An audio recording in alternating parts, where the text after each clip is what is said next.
Para el día de hoy, en el Club de Revistas, vamos a discutir este artículo que se llama Terapia con beta-bloqueadores en trauma encefalocraniano severo. Un artículo aleatorizado, controlado y prospectivo. Entonces, ¿cuál fue la idea o por qué tomé este artículo para este Club de Revistas? Pues porque el TEC es una patología bastante importante en nuestro medio, bastante importante en nuestro país, y a pesar de que hay varias aproximaciones terapéuticas, pues el artículo nos plantea algunas aproximaciones que pueden ser útiles, baratas y aplicables en el medio actual. Entonces, la problemática del TEC a nivel mundial es que es un problema global de salud pública.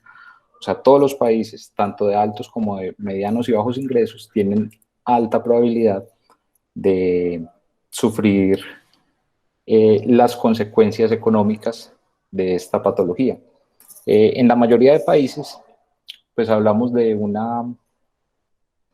eh, de las principales causas de muerte y discapacidad para esta patología, ¿sí? Dentro de las primeras 5 causas, sobre todo en países de bajos y moderados ingresos, entre los que se encuentra Colombia.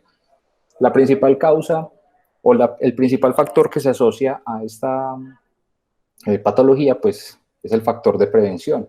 Entonces tenemos esta patología la presentan mucho en el ámbito rural, donde no se usa casco, donde no tenemos unas buenas vías, donde tenemos excesos de velocidad, en los países de bajos y medianos ingresos como Colombia.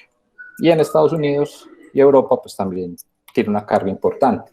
Hablamos de 1.250.000 muertes anuales, que es un número para nada despreciable.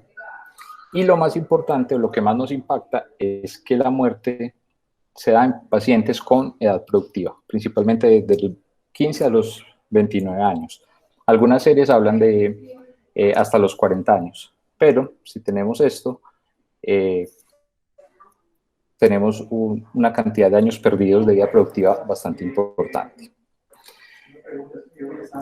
El mayor impacto, obviamente, se va a presentar en los países de bajos y medianos ingresos, porque somos países pobres como Colombia, o en países emergentes. A nivel Colombia, entonces cuando revisamos las estadísticas del Instituto Nacional de Medicina Legal y Ciencias Forenses, hablamos de lesiones por violencia personal para el año 2019 como TEC aislado, o sea, estas estadísticas son TEC aislado, 2.309 casos, lesiones asociadas a transporte, 500 casos, o sea, accidentes de tránsito, muertes accidentales, caídas de altura, caídas de resbalones, todas estas situaciones, 746 casos, muertes por agresión, 2.849, donde no se discrimina pues si fue arma de fuego, si fue trauma contuso, pero un alto de muertes por agresión y muertes por accidentes de tránsitos, muertes por accidente de tránsito 2058. Entonces es bastante importante esta situación a nivel Colombia. Los costos. Tiene una altísima carga per cápita para el sistema de salud, una gran discapacidad a largo plazo en Estados Unidos, que se puede cuantificar entre 3.3 y 5.3 millones de personas. Un 43% de las altas en Estados Unidos salen con discapacidad a largo plazo, y en costos tenemos 9.2 billones de pesos, de dólares al año por costos directos de la atención y 64 billones al año por pérdida de la productividad laboral. Entonces, tiene una enorme carga sobre los sistemas de salud en los diferentes países. Bueno, entonces, parte del artículo y de los autores que hablaron del artículo, pues los que escriben el artículo hablan de, de las diferentes guías que tenemos para la atención de pacientes con TEC. Entonces hablan de las guías europeas, de las guías del Brain Trauma Foundation y hablan también de unas guías que son europeas, que se derivan de la Universidad de Lund en Suecia. Entonces, estas guías con las que por lo menos yo no estaba tan familiarizado, hablan de la atención de pacientes basados en conceptos meramente fisiológicos o fisiopatológicos, no tanto en términos de evidencia, sino de principios fisiopatológicos. Entonces son unas guías relativamente extensas, pero que solo hasta 2006 se pudieron concretar. O sea, este concepto de la Universidad de Lund ya lo utilizaban los diferentes neurocirujanos y neurointensivistas que trabajaban en estas áreas, combinándola con las guías de la BTF. Netamente, estas guías hablan de patología, de la aproximación fisiopatológica. ¿Sí? No tienen un sustento estadístico, o por lo menos de medicina basada en la evidencia tan fuerte como lo pudieran tener las guías BTF, pero ellos tienen su propia manera de manejar a estos pacientes. Los autores del artículo pues nos hablan entonces de esta situación, de dos puntos en los que son importantes los beta bloqueadores a la hora de manejar el paciente con TEC. Entonces, básicamente para evitar las subidas rápidas de presión arterial en los pacientes hospitalizados en la unidad de cuidado intensivo y como una manera de controlar la presión intracraneal. ¿Sí? Estos, los dueños de estas guías del concepto Lund, nos hablan de que la fisiopatología del TEC se basa en la microcirculación y en la integralidad de la barrera hematoencefálica, que se ve alterada en los pacientes con TEC severo, con hematomas, con sangrados, con hematomas extradurales. Entonces, nos dicen que la idea con ellos es siempre mantenerla lo más normal posible. ¿Y cómo lo hacen? Ellos hablan de mantener una homeostasis de la microcirculación para favorecer que la presión hidrostática a nivel capilar y la presión oncótica se mantengan estables y no aumente el tránsito de solutos ni de líquidos al interior de esos vasos, modulando de esta manera la presión intracraneal. Entonces, basados en ese concepto, los autores del artículo que estamos mencionando hoy proponen la intervención. En la literatura, cuando revisamos entonces las prioridades de manejo en la pacientes con TEC, pues tenemos básicamente estas 5 prioridades.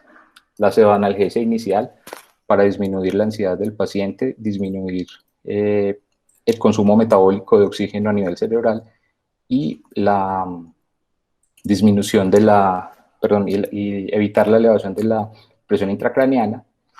La monitorización PIC en estos pacientes, que es bastante importante, recomendada por las guías de BTF. La craniectomía descompresiva, que no es inusual en nuestras unidades de cuidado intensivo en los hospitales de alta complejidad. La terapia hiperosmolar, sin que haya a la actualidad pues una recomendación fuerte y directa de cuál es mejor que de las terapias hiperosmolares disponibles. El control de la temperatura como una patología como un evento que nos puede desencadenar un peor pronóstico. Y queda la duda sobre el manejo de la hiperactividad simpática. ¿Y por qué lo pongo en interrogante? Porque en estos pacientes, la mayoría, este término del manejo de la hiperactividad simpática es un término bastante difícil de concretar.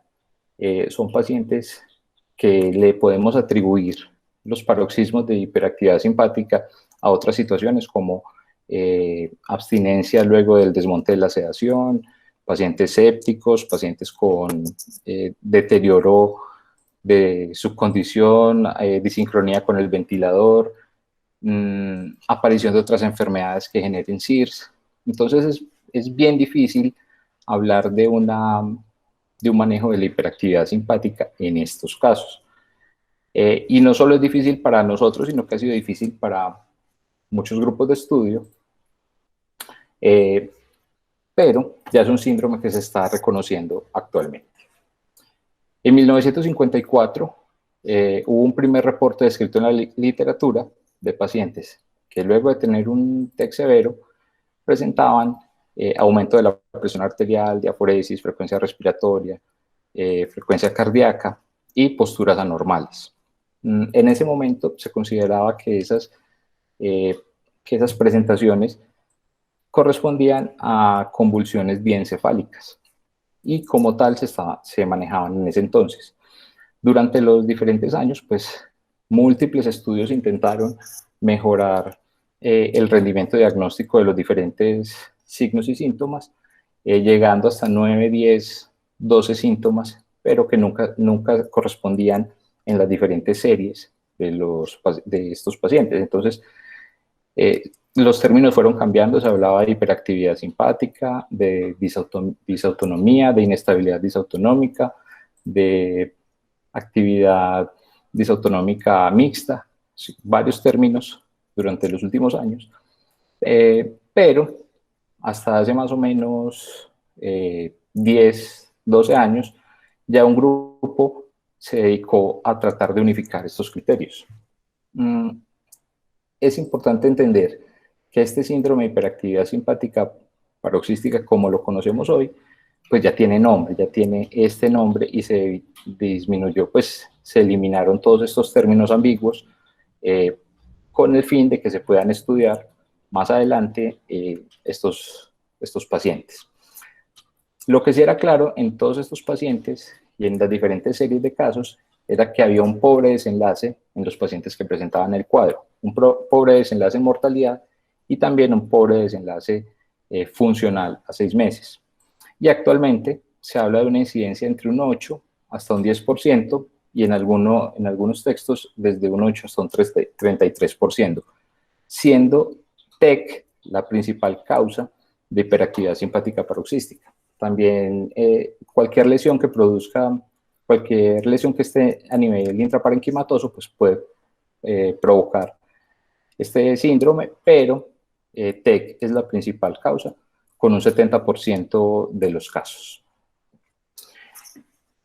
Entonces, estos autores hablan de una definición del síndrome de hiperactividad simpática paroxística como un síndrome que se presenta en un grupo de supervivientes de TEC grave, en el cual se presentan incrementos que son paroxísticos, transitorios y simultáneos de la actividad motora, entendida la actividad motora como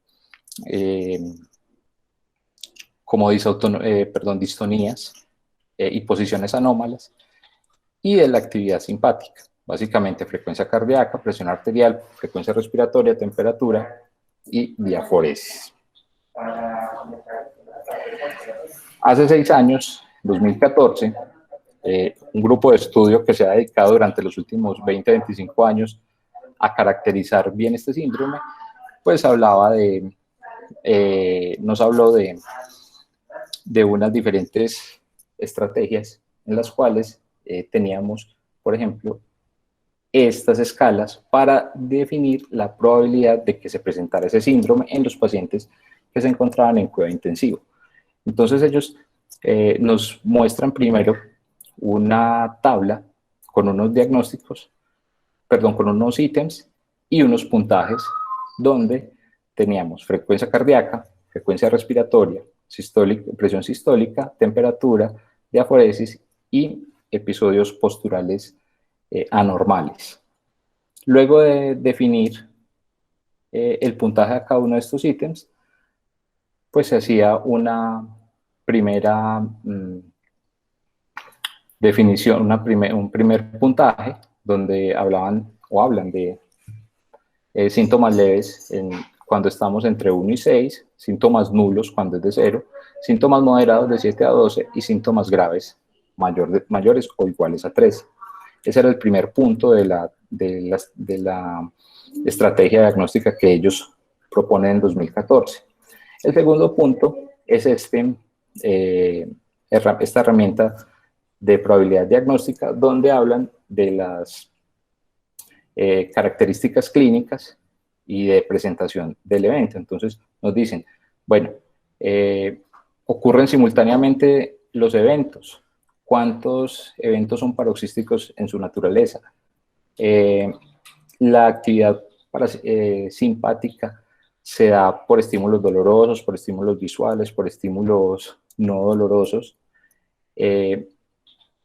Si las características de estos eventos persisten por más de 3 días, por 3 o más días, o si persisten por 2 o más semanas luego del evento causal. Si persisten a pesar de que detectemos otros tratamientos diagnósticos, otros eventos y los tratemos, que persistan a pesar de que haya medicación para disminuir estos eventos simpáticos, que se presenten más de 2 veces al día, usualmente se presentan entre 3 y 5 al día, y que haya ausencia de características parasimpáticas en los episodios, y muy importante que no haya otros eventos causales. Entonces, a cada uno de estos puntos, de estos ítems, se le da un punto. Y por último, hay una combinación de las características clínicas y de la herramienta de probabilidad, donde ellos proponen que es muy poco probable que menos de 8 puntos se presente un síndrome de hiperactividad simpática paroxística, que es posible entre 8 y 16 y que es probable si es de más de 17. Problemas con esta escala, que ha sido pues el intento más grande de estos autores para llegar a caracterizar este fenómeno, es que esta escala aún al año 2020 no ha sido validada. Cuando uno utiliza estrategias de búsqueda altamente eficiente y pertinente y las combina con búsquedas altamente sensibles en PubMed, se encuentra que estos pacientes pues, se encuentran una cantidad de artículos, no muchos, pero se encuentra una cantidad no despreciable de artículos básicamente retrospectivos o algunos artículos prospectivos de cohorte, ¿sí? No se encuentra artículos prospectivos aleatorizados, simplemente se encuentra series de casos y 1 o 2 metaanálisis. Entonces, realmente de esto hay muy poquito escrito. Este es uno de los artículos que me pareció interesante. El uso de betabloqueadores después del TEC severo, TEC grave, se asocia con mejores términos a nivel funcional. Y esto fue lo que hicieron ellos. Tenían pacientes con TEC grave, utilizaron una base de datos de más o menos 5 años, utilizaban todos los pacientes que ingresaron a la unidad de cuidado intensivo con TEC grave, pero descartaban a los que murieran en las primeras 48 horas, y utilizaron como casos pacientes con el uso de betabloqueadores durante esas primeras 48 horas y como controles los pacientes no betabloqueados. Y su desenlace de interés fue la escala de pronóstico de Glasgow a los 6 meses. ¿Qué encontraron ellos? Que esa escala de pronóstico de Glasgow fue mejor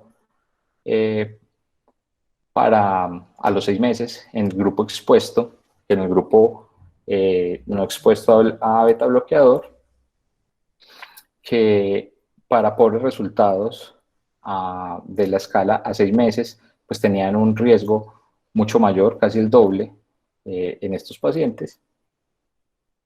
Y la conclusión más importante, después de hacer el estudio, es que pareciera que el uso de betabloqueadores mejorara el desenlace a largo plazo en estos pacientes. Aunque, como les digo, fue un estudio donde básicamente los exponían durante 48 horas y los seguían en el tiempo. Hay un metaanálisis también, una revisión sistemática que fue hecha por estos autores, que incluso los autores del artículo original citan, donde buscaban evaluar la eficacia y la seguridad con el uso de betabloqueadores en TEC.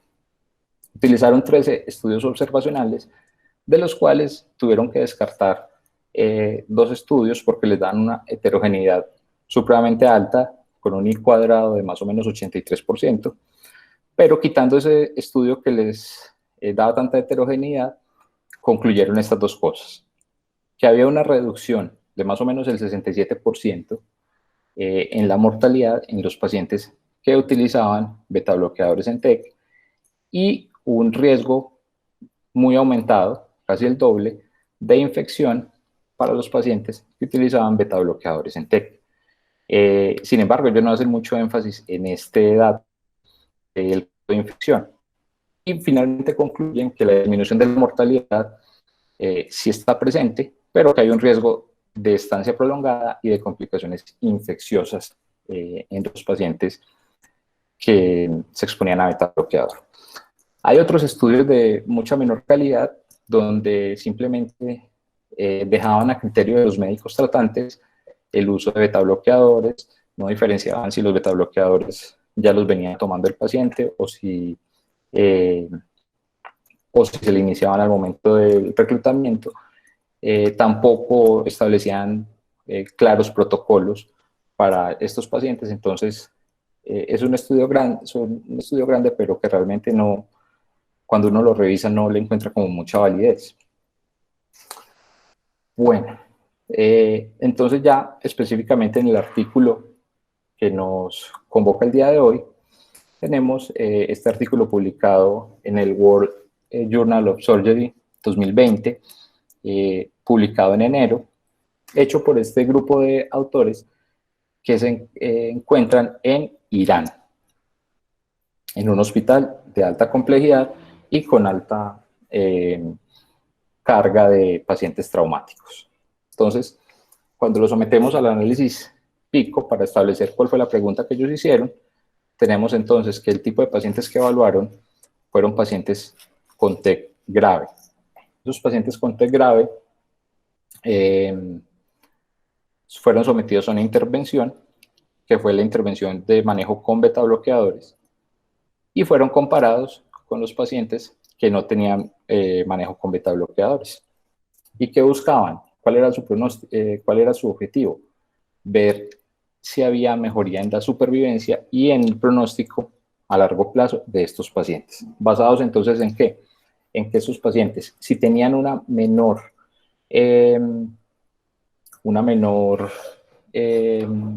carga catecolaminérgica, una menor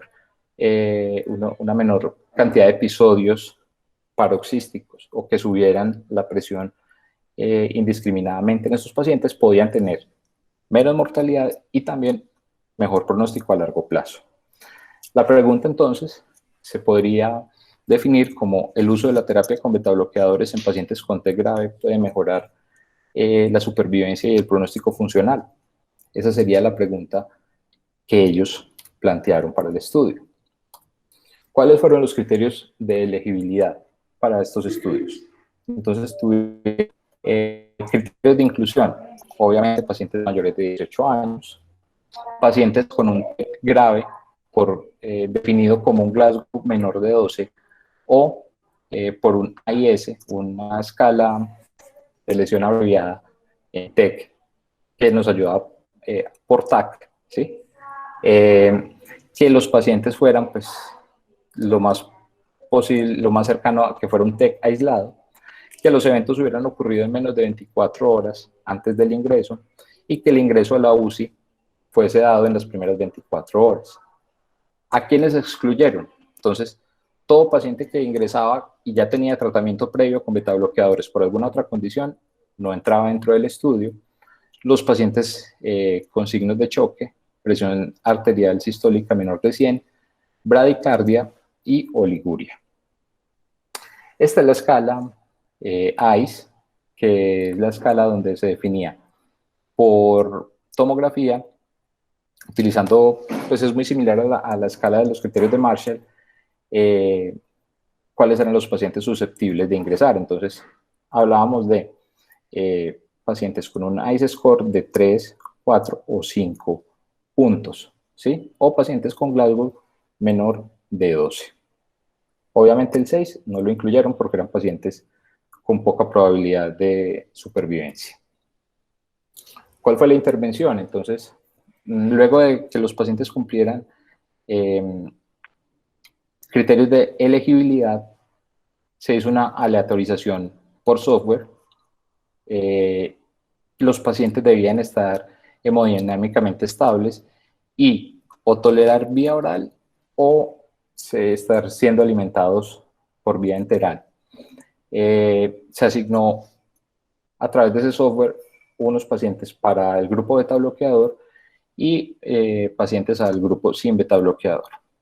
El AIS, como les dije, que estuviera entre 3 y 5 puntos, y la terapia específicamente fue con propranolol 20 miligramos vía oral o por sonda naso-orogástrica 2 veces al día por 10 días o hasta el alta. ¿Por qué escogieron propranolol? Argumentando que era mucho más lipofílico, que tenía una mejor penetración al sistema nervioso central. ¿Cuáles fueron sus desenlaces de interés? Entonces, el primer desenlace era la mortalidad intrahospitalaria. Y el desenlace secundario, una escala funcional de Glasgow al alta y a los 6 meses, más o menos de 5 a, pues, superior a 5. Esta es la escala funcional que ellos determinaron. Entonces, paciente muerto, paciente obviamente en un estado de mínima conciencia vegetativo, discapacidad grave y dependiente, dependiente de otros para algunas actividades. Ellos lo que buscaban era ver pacientes de 5 o más, ¿sí? De 5 a 8. ¿Cómo fue el reclutamiento entonces de los pacientes? Fueron 356 pacientes que eran elegibles para el estudio. Se excluyeron 134, ¿sí? Y 18 de estos, 18 no quisieron participar y los otros 116 no cumplieron los criterios de inclusión. Se aleatorizaron 222 pacientes. 102 se fueron al grupo de intervención, 120 al grupo no intervenido. Del grupo intervenido, entonces 3 salieron por bradicardia, mientras que en el grupo de no intervención no se perdió ninguno. De este grupo se analizaron 99 y del otro grupo se analizaron 120. Esta es la tabla 1 del artículo, donde llama la atención pues, las características demográficas. Los autores hablan de que los grupos eran muy homogéneos y que no había diferencias estadísticamente significativas. Pero cuando uno revisa con detenimiento el artículo, se encuentra varias cosas. Se encuentra, por ejemplo, que el grupo de beta bloqueadores tenía pacientes más hipertensos que el grupo sin beta bloqueador tenía un mayor número de pacientes hipertensos, mayor número de pacientes diabéticos, mayor número de pacientes con enfermedad cardiovascular, mayor número, y esto es importante, de pacientes con Glasgow menor de 8, o con un puntaje de AIS mucho mayor en el grupo sin intervención. También tenían muchas más lesiones epidurales, subdurales y subaracnoideas, así como hemorragia intraventricular y fracturas de base de cráneo. Entonces, a pesar de que ellos dicen que estos pacientes tenían unas características demográficas muy similares, sí le empiezan a llamar la atención que los pacientes que no estuvieron sometidos a la terapia con beta bloqueador y por ende tuvieron un peor desenlace, pues estaban mucho más enfermos o mucho más graves al ingreso. Bueno, de estos pacientes, entonces, del grupo de beta bloqueadores salieron los 3 positivos y se empezaron a hacer los ajustes para los pacientes que solo tuvieran TEC severo aislado. De todos estos pacientes, inicialmente 222, quedamos con 86 en el grupo de TEC aislado grave sin beta bloqueador y 68 pacientes del grupo de TEC aislado con terapia de beta bloqueador. Y de ahí definen una mortalidad de 18.6% para los pacientes del grupo sin intervención y una mortalidad de 4.4% para el grupo intervenido.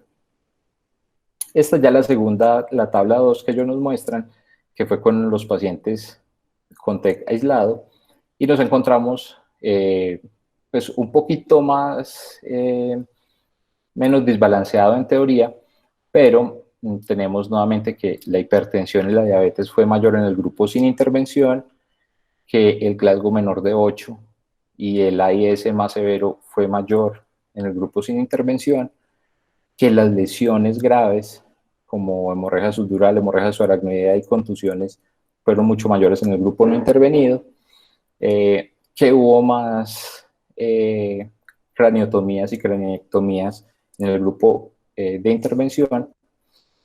Y lo único, pues, ellos describen en sus resultados que la escala de pronóstico de Glasgow a más de 5 meses fue estadísticamente significativa, superior para los pacientes con con intervención con beta bloqueador. Ya en los resultados, específicamente, pues el único resultado que uno puede considerar significativo aquí es el de una reducción del 68% de la mortalidad en los pacientes del grupo de beta bloqueadores. Un riesgo relativo de 0.32 en estos pacientes, ¿sí?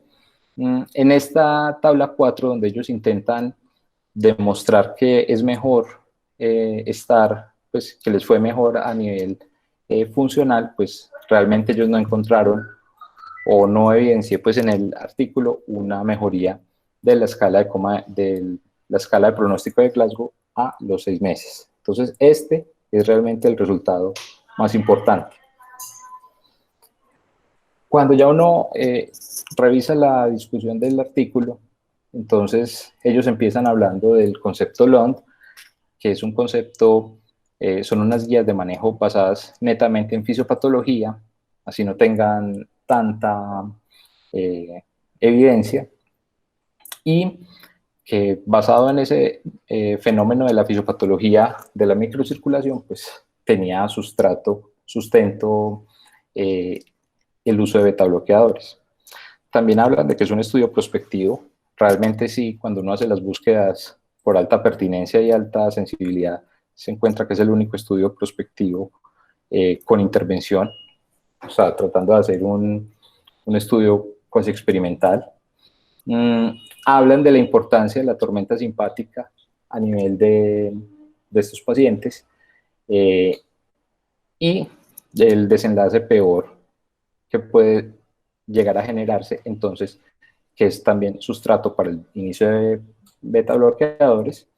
La aplicación fisiológica, lo mismo del concepto LOND, obviamente se explayan un poquito en disminución de la mortalidad, en la seguridad del uso de beta bloqueador, ¿sí? Porque son dosis bajas, en los beneficios que los pacientes cardiópatas pudiesen tener con el uso de beta bloqueadores, secundario a la disminución del tono simpático que se genera a nivel cerebral y que pudiera afectarlos mucho más a ellos. Y también hacen una mención a los riesgos de la terapia, que la terapia obviamente en TEC severo, si tenemos hipotensión, pues podemos llevar al paciente a un mayor riesgo de muerte y de secuelas. Nos hablan de las limitaciones, entonces el no cegamiento, el no uso de placebo, el hecho de que solo se hizo en un único centro y un seguimiento, pues, y un tiempo muy corto, 8 meses, y una que me parece importante, que solo la sacan en las limitaciones, y es que no hubo pues, que muchos pacientes no tuvieron un control adecuado de las dosis. O sea, no se verificó si había si tuvieron una dosis o dos dosis al día, ni por cuántos días. Pero ellos no especifican qué tantos pacientes fueron estos que no tuvieron un control de la dosis de medicamentos.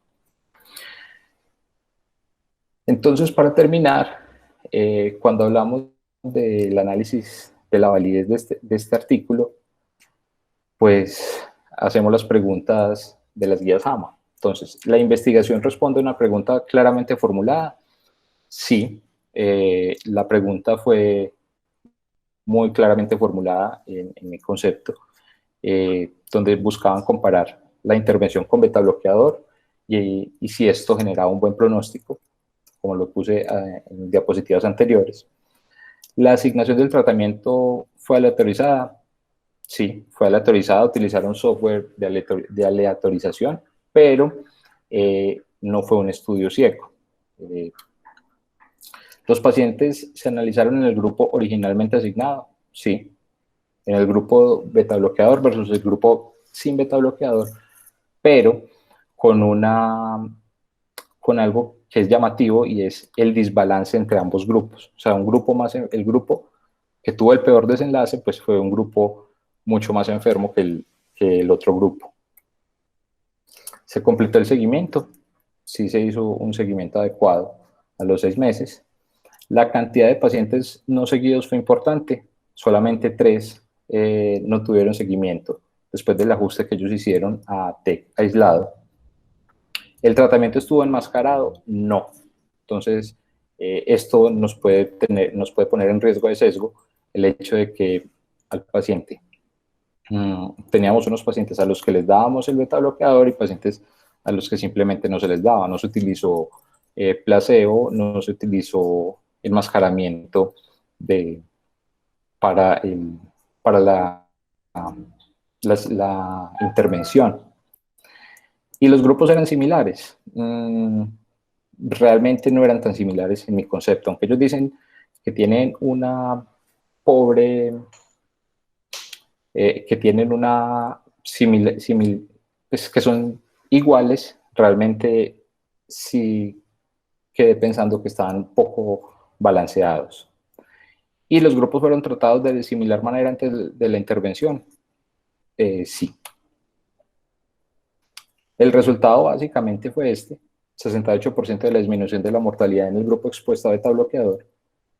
Y la aplicabilidad de este estudio para nuestro medio y para la atención de pacientes, pues nos dice si los resultados pueden ser aplicables a la atención de mi paciente.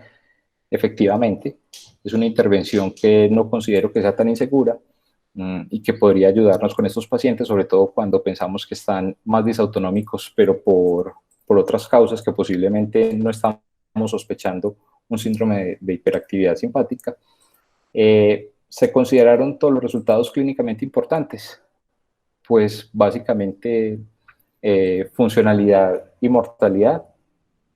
Considero que sí se consideraron y que pues lastimosamente la funcionalidad no tuvo como mayor impacto, pero la mortalidad aparentemente sí. Y los beneficios probables del tratamiento justifican los daños potenciales y los costos. Pensaría que sí, que sí, pero todavía nos faltan pues como más estudios. Entonces, como conclusiones del artículo, este estudio fue un estudio prospectivo, aleatorizado, pero con unas limitaciones metodológicas importantes. El desbalance entre ambos grupos al inicio del estudio y un tamaño muestral que no fue tan grande, ¿sí? Pienso que es un estudio importante porque es el primer estudio de estas características, un estudio de intervención y prospectivo, tratando de darle inicialmente un sustento a estos hallazgos o a estas hipótesis fisiopatológicas del concepto LOND. Me parece que es un estudio importante porque sirve de base para estudios pragmáticos a nivel hospitalario, a nivel local, Todavía falta, pues, por dilucidar algunos desenlaces, sobre todo el de definir si hay un desenlace de distancia prolongada o aumento de infección, como lo describe uno de los metaanálisis que ellos pusieron en su bibliografía. Y tal vez lo que me parece más importante es que este estudio no lo veo, no lo veo difícil de reproducir con una mejor, con un mejor protocolo para reproducirlo en el medio actual. ¿Sí? Tal vez a más años, pero es un estudio que no, en teoría no ofrecería mayores costos en nuestro medio.